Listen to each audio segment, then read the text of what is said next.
C'est l'heure de la chronique droit présentée par Louis tous les lundis. Il est 12h55 et donc on va parler de droit de vote et liberté politique. Tout d'abord Louis, comment on peut définir le droit de vote ? Oui, alors le droit de vote, c'est l'action par laquelle un électeur participe donc à un scrutin et exprime son opinion dans une procédure qui est prévue et qui est anticipée par l'État. C'est notamment défini par l'article 3 de la Constitution de 58.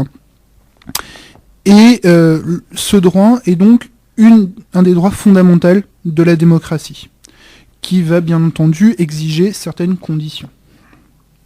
Et notamment au niveau de l'électeur, il y a plusieurs conditions par rapport à l'électeur. L'électeur notamment doit être majeur, c'est la majorité électorale.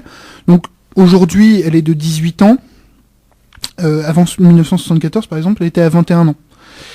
Il y a ensuite une capacité électorale. La capacité électorale, c'est simplement le fait d'être reconnu comme pouvant participer aux élections, avoir une capacité pleine. Alors, donc, avant 18 ans, comme on est mineur, on n'est pas considéré comme capable.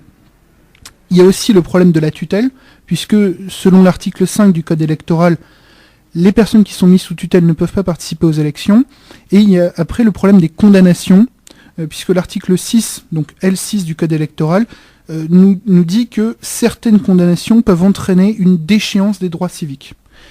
C'est très rare, puisque la majorité des détenus peuvent aujourd'hui voter soit par procuration, alors généralement c'est avec la gendarmerie qu'on voit ça, soit en ayant une permission de sortie exceptionnelle. Là par contre c'est quand même très rare. Ah, pardon Andrea, allez-y. Quelles sont ces condamnations-là ? Donc c'est plutôt l'ordre politique Alors, il va y avoir des condamnations. Alors, les condamnations politiques en France sont quand même très rares aujourd'hui. Effectivement, on aurait pu y penser à l'époque. C'est souvent des condamnations qui ont trait... alors, c'est les condamnations les plus graves, le meurtre, mais c'est très très rare. C'est-à-dire qu'aujourd'hui, les actes de terrorisme, je pense qu'il y aurait une possibilité de déchéance des droits civiques, et encore, mais c'est vraiment l'exception de l'exception de l'exception. On en est, je ne sais même pas si aujourd'hui en France, il y a encore un nombre relativement conséquent de détenus qui sont déchus de leur droit de vote. Il y a ensuite la nationalité. Ça rejoint le critère de la capacité électorale, puisque, par exemple, dans le cadre des attentats terroristes, on peut être déchu de sa nationalité quand on a une double nationalité. Et la dernière chose, c'est d'être inscrit sur les listes électorales. Donc ça, c'est l'article L11 du Code électoral. Ça se fait normalement tout à fait logiquement, puisque c'est lorsque vous déménagez, généralement, il vous est proposé d'être inscrit sur les listes électorales, et sinon, vous pouvez aller vous faire la démarche.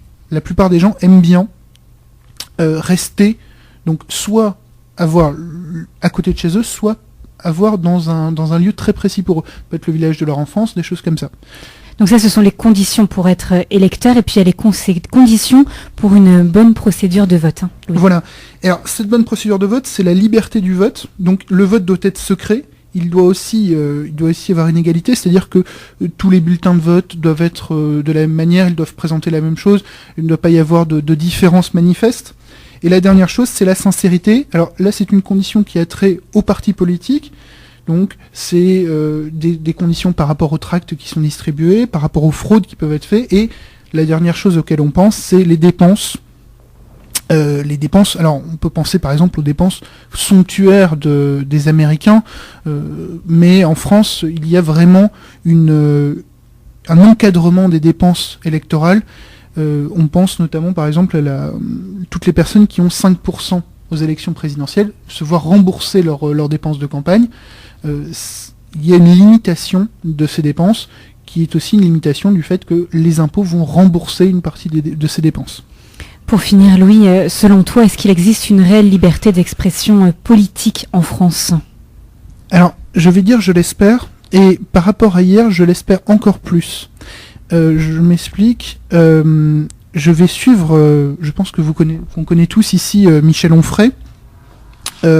Suite aux événements de 2002, Michel Onfray avait mis en place une université populaire à Caen, qui avait pour but d'aider les gens à mieux comprendre, à avoir une plus grande culture, une plus grande éducation, à pouvoir mieux comprendre les arguments des autres partis politiques pour pouvoir avoir un raisonnement et pouvoir dire non, je ne suis pas d'accord avec tel point et je ne suis pas d'accord parce que je considère telle chose. Et je pense qu'aujourd'hui, on a besoin d'avoir plus d'initiatives comme ça, c'est-à-dire plus d'initiatives qui vous permettent de dialoguer et de permettre d'exprimer ses opinions et de combattre les opinions. Mais pourquoi Plus de lieux d'expression donc, et notamment les radios associatives et libres. Voilà. Merci, qui permettrait l'expression de toutes les non diaboliser certaines idées pour qu'on puisse les combattre. Merci, à bientôt. Merci.